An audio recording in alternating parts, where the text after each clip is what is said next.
السلام علیکم، آپ دیکھ رہے ہیں ہمارا یوٹیوب چینل اسپیکنگ فیکٹس۔ ہمارے چینل اسپیکنگ فیکٹس کو ضرور سبسکرائب کریں اور دوستوں میں شیئر کریں۔ آج ہم بات کر رہے ہیں سکون کی۔ آج ہم لوگ ڈپریشن کا شکار کیوں ہیں؟ کیا وجہ ہے کہ چین و سکون ہماری زندگیوں سے مکمل ختم ہو چکا ہے؟ ہم آج در بدر بھٹکتے پھر رہے ہیں سکون کی تلاش میں، راتوں کو گولیاں کھا کر سو رہے ہیں، کبھی ڈپریشن کے لیے ڈاکٹرز کے پاس جا رہے ہیں، کبھی کسی سائیکٹرسٹ کے پاس، کبھی یوگا اور مختلف ایکسرسائز کو اپنا رہے ہیں، کبھی ناران کاغان جا رہے ہیں، کبھی مختلف سیر و تفریح میں سکون کو تلاش کر رہے ہیں۔ اس میں پیسہ بھی خرچ ہو رہا ہے، کچھ حاصل بھی نہیں ہو رہا۔ آئیے آج سے چند باتوں پر عمل کر کے زندگی کو ہم پرسکون بناتے ہیں۔ یقین نہ ہو تو صرف ٹیسٹ ہی کر لیں چند دن تک، انشاءاللہ آپ کو فائدہ ہوگا اور آپ یہ عمل مستقل کرنے لگیں گے۔ سب سے پہلے آپ نے اپنی پسند کی آرام دہ جگہ پر بیٹھ جانا ہے یا لیٹ جانا ہے جو آپ کو سکون دے۔ آس پاس خاموشی ہو، مکمل تنہائی ہو، لائٹس آف کر دیں اور اپنی آنکھیں بند کر لیں اور اپنے آپ کو ہر الجھن، ہر پریشانی، ہر ڈپریشن، ہر ٹینشن سے آزاد کر لیں اور خود سے بات کریں، خود سے سوالات کریں کہ آپ نے اب تک کی زندگی میں جتنی بھی کامیابیاں سکسیز حاصل کی ہیں، جو کام کیے ہیں آپ نے، جو آپ کی کامیابی یا ناکامی سے جڑے ہوئے ہیں، ایک ایک کر کے سب کو ذہن میں لائیں اور اپنے دل سے بات کریں۔ یہ سارے کام ٹھیک کیے ہیں، یہ غلط، اور کس حد تک اس میں آپ کامیاب ہوئے ہیں اور کس حد تک ناکام ہوئے ہیں، ان ساری باتوں کو ایک طرف رکھیں اور یہ دیکھیں ان سب کاموں سے دنیاوی فائدے تو ہو گئے ہیں، مگر آخرت کا کچھ حصہ بھی اس میں ہے یا نہیں۔ آخرت کو سوچتے ہوئے تصور کریں کہ قبر چھوٹی سی ہے، ہلنے جلنے کی جگہ نہیں ہے اور قبر میں جاتے ہی زندہ ہو جانا ہے۔ موت اور قبر کے درمیان صرف تھوڑا سا وقفہ ہوتا ہے جو ہماری ٹھہرا دیتا ہے، ہماری سانسوں کو کچھ ٹائم کے لیے ساکت کر دیتا ہے۔ قبر میں اتارتے ہی پھر سے زندہ ہو جانا ہے، قبر میں اتارنے والے واپس بھی نہیں جائیں گے۔ آپ قبر میں ان رشتہ داروں کے جاتے ہوئے قدموں کو سن رہے ہوں گے۔ آپ نے یہ سب آنکھیں بند کر کے امیجن کرنا ہے، سوچنا ہے۔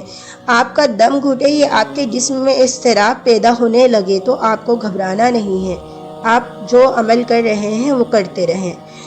آپ ابھی جو سوچ رہے ہیں یہ ٹھیک ہے، اس کے بعد جو آپ نے کامیابی حاصل کی ہیں کچھ بھی کر کے اسے سوچیں کہ آپ نے کسی کا حق تو نہیں مارا، کسی کے ساتھ کوئی زیادتی تو نہیں کی، آپ کی باتوں سے، آپ کے کسی عمل سے کسی کا دل تو نہیں دکھا، یا کسی کا دل سے کوئی بد دعا تو نہیں نکلی، آپ کے کسی بھی عمل سے کسی کی آنکھ سے آنسو تو نہیں گرے، اور ساتھ ساتھ خود سے سوالات کرتے جائیں کہ آپ سے جو زیادتیاں سرزد ہوئی ہیں کیا وہ آپ نے جان بوجھ کر کی ہیں یا آپ یہ کرنا چاہتے تھے، یا مجبوراً آپ نے کامیابیاں حاصل کرنے کے لیے کی ہیں، یا نادانستہ طور پر آپ سے سرزد ہو گئی ہیں، آپ نے جان بوجھ کر کی ہیں یا غلطی سے ہو گئی ہیں۔ آپ کا دل، آپ کا دماغ آپ کو ایک ایک کر کے سارے سوالات کے جواب دینا شروع کر دے گا۔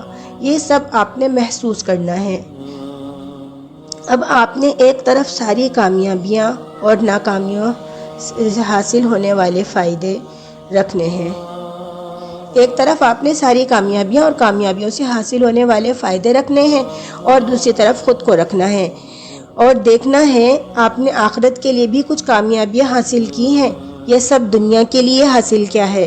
اپنی کامیابیوں کو دیکھیں کہ وہ آپ کو قبر میں کچھ سپورٹ فراہم کر رہی ہیں، یہ وہ کامیابیاں قبر کے کسی کام کی نہیں اور آپ اکیلے تنہا ہی قبر میں پڑے ہوئے ہیں۔ آپ نے جس مقصد یا جس کے لیے یہ ساری کامیابیاں حاصل کی تھی وہ کہاں ہے؟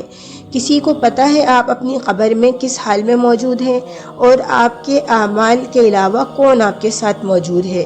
آپ نے جواب تلاش نہیں کرنے، صرف خود سے سوالات کرنے ہیں۔ اس کے بعد اپنے دل کو ٹٹولیں اور دیکھیں ان کامیابیوں کے درمیان میں آپ نے اپنے رب کو یعنی اپنے اللہ کو یاد رکھا یا اس کا ڈر اپنے اندر رکھا، یا کوئی بھی کام کرتے ہوئے ہلکا سا بھی خیال پیدا ہوا، یعنی کل ملا کر اب تک کی زندگی میں اللہ کو محسوس بھی کیا۔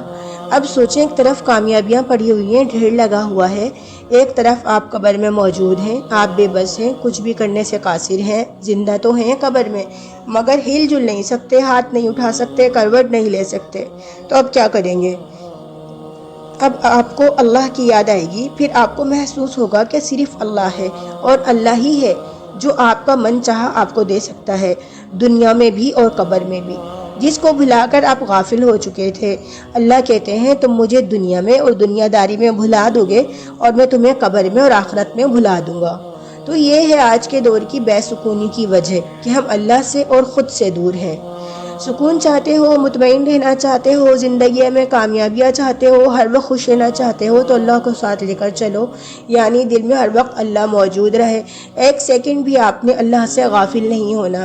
آپ کی زندگی ڈپریشن، پریشانیوں، الجھنوں سے نکل کر خوشحال اور پرسکون ہو جائے گی۔ اور خود کو یہ یقین دلا کر رکھیں کہ زندگی عارضی کچھ سالوں پر، کچھ سانسوں پر ہی محیط ہے۔ جب تک آپ کے جسم کام کر رہا ہے، جب تک آپ میں سانس چل رہی ہے، اپنا موازنہ کرنے کے لیے آپ کو کہیں بھی جانے کی ضرورت نہیں، اور نہ ہی بہت متقی اور پرہیزگار ہونے کی ضرورت ہے۔ ابھی بس آپ کو اپنی گزری ہوئی زندگی پر نظر ڈالنی ہے اور بے سکونی کی وجہ جاننی ہے۔ اپنے دل کا کنیکشن اپنے دماغ سے جوڑنا ہے اور اللہ تک پہنچنا ہے، جو دل و دماغ کا سکون ہمیشہ کے لیے ہے، عارضی نہیں۔ یہ دنیا اور آخرت دونوں کا سکون ہے۔ جب آپ یہ سب کریں گے، آپ کے اندر کا اضطراب ختم ہونا شروع ہو جائے گا، آپ کے اندر سے ایک ایک کر کے ساری بے سکونی ختم ہونا شروع ہو جائے گی، آپ کا قبلہ درست ہو جائے گا انشاءاللہ۔ آپ نے اپنے آپ کو روزانہ کچھ وقت دینا ہے، کم از کم 2 گھنٹے، اپنی پورے دن کی مصروفیات کو دیکھنا ہے اور اللہ کی یاد کتنی آئی اور آپ کے عمل میں کتنی بہتری آئی ہے، آپ نے روز یہ چیک کرنا ہے۔ آہستہ آہستہ روز بہتری آئے گی انشاءاللہ۔ جذباتی نہیں ہونا، جلد بازی نہیں کرنی، ایک ایک کر کے اپنے اندر بہتری لانی ہے اور اس پر ہمیشہ ڈٹ کے کھڑے رہنا ہے۔ اپنے اعمال کو اچھا کریں، دوسروں کے ساتھ رویہ بہتر کریں، آگے چل کر یہ بہتر اچھے میں بدل جائے گا۔ نماز کی پابندی شروع کر دیں، شروع میں جتنے وقت کی پڑھ سکتے ہیں پڑھیں، انشاءاللہ ایک دن آئے گا کہ آپ نماز تہجد بھی ادا کریں گے۔ ان سارے اعمالوں کی شرائط یہ ہیں کہ یہ دکھاوے کے لیے ہرگز نہ ہو، آپ کے اور اللہ کے درمیان نیک اعمال ایک راز کی طرح ہوں کہ آپ کی لگن اللہ کو پتہ ہو، اور اللہ تو ہے ہی ہماری شہرگوں میں سے بھی زیادہ قریب۔ ہم اللہ سے دور ہیں، اللہ ہم سے دور نہیں۔ کبھی یہ یقین کرنا ہو تو اپنی شہرگ کی طرف نظر ڈال کر دیکھیں کہ آپ کو جواب مل جائے گا کہ اللہ ہر وقت ہمارے ساتھ اور ہمارے کتنا قریب ہے۔ آپ کو بچوں کے مستقبل کے لیے مال و دولت جمع کرنے کی کوئی ضرورت نہیں، اور نہ ہی اس کی آپ نے ٹینشن لینی ہے جو آپ کو بے سکونی میں مبتلا کر دے۔ آپ بچوں کے مستقبل کے لیے مال و دولت جمع نہ کریں حرام طریقے سے۔ جتنی اللہ تعالیٰ نے آپ کے ذریعے سے لکھی ہوگی جائیداد یا دولت یا وراثت ان کی قسمت میں، تو وہ ان کو مل جائے گی۔ آپ کو لگتا ہے آپ اپنے بچوں کے لیے مال و دولت حرام ہو یا حلال ہو، جتنی جمع کر سکتے ہیں کر لیں، اسے آپ اپنی کامیابی سمجھتے ہیں، یہاں پر آپ 100% غلط ہیں۔ آپ اپنے بچوں کے نصیب میں وہ سب لکھا ہوتا ہے جس کو حاصل کرنے میں آپ حلال و حرام بھول جاتے ہیں۔ اللہ تعالیٰ پہلے ہی لکھ دیتے ہیں، اور اللہ تعالیٰ دیکھتے ہیں آپ اور آپ کے بچوں کے نصیب کا مال و دولت آپ حلال طریقے سے حاصل کرتے ہیں یا حرام طریقے سے۔ طریقہ آپ کا ہے، نصیب میرے رب نے لکھا ہے، اپنا طریقہ درست کریں، حلال طریقے سے بھی اتنا ہی ملے گا جتنا آپ حرام طریقے سے جمع کر رہے ہیں یا حرام طریقے کو آسان اور شارٹ کٹ سمجھ رہے ہیں، اور بچوں کے لیے زیادہ سے زیادہ مال جمع کر رہے ہیں، کیونکہ مال کی زیادتی آخرت کو بھلا دیتی ہے۔ آپ کو آخرت یاد رہے، کوشش کریں، آپ کو آخرت یاد رہے، کوشش کریں، اور بچے بھی آخرت کی یاد رکھیں، ورنہ یہ آپ کی طرف سے بہت بڑا ظلم ہوگا، یہ آسائش نہیں ہوگی۔ وراثت میں بچوں کے لیے ایک رہنے کے لیے گھر اور ایک کوئی بھی کاروبار کرنے کے لیے جگہ آپ کی طرف سے آپ کے بچوں کی مکمل آسائش کے لیے کافی ہے۔ اور بچوں کو آپس میں اتفاق سے رہنا سکھائیں۔ آپ کو کوئی لمبے چوڑے کاروبار کر کے دینے کی ضرورت نہیں ہے۔ اپنے بچوں کو حلال حرام کھانے کے لیے جو فرق ہے اس کی تمیز سکھائیں، اور حلال کھانے کے لیے محنت کرنے دیں تاکہ وہ بھی محنت کریں، حلال و حرام کی تمیز کریں اور سب سے بڑھ کر اللہ کو یاد رکھیں۔ آپ کبھی بھی نہیں چاہیں گے کہ آپ کے بچے جہنم میں جانے والے کام کریں۔ آپ کی خواہش ہوگی کہ آپ سے پہلے ہی آپ کے بچے جنت میں جائیں۔ جنت میں جانے والے کام بھی آپ نے اپنی زندگی میں سکھانے ہیں اور جہنم سے بچنے والے بھی آپ نے اپنی زندگی میں سکھانے ہیں۔ بچوں کو سکھا دیں کہ بیٹا دنیا عارضی ہے، اس میں رہنے کے لیے بھی عارضی آسائش رکھو۔ یہ آسان سی زندگی ہے اور اس میں کوئی اتنے لمبے چوڑے ہمیں وہ بنانے کی ضرورت نہیں ہے کہ ہمیں یہاں عارضی رہنا ہے۔ ہمیں ضروریات زندگی کے لیے اتنی ہی آسائش رکھنی چاہیے جتنی ہمیں ضرورت ہے، اور یہی زندگی کا حقیقی سکون ہے۔ جو آسائش ہمیں اللہ سے غافل کر دے وہ آسائش نہیں، دراصل آزمائش ہے۔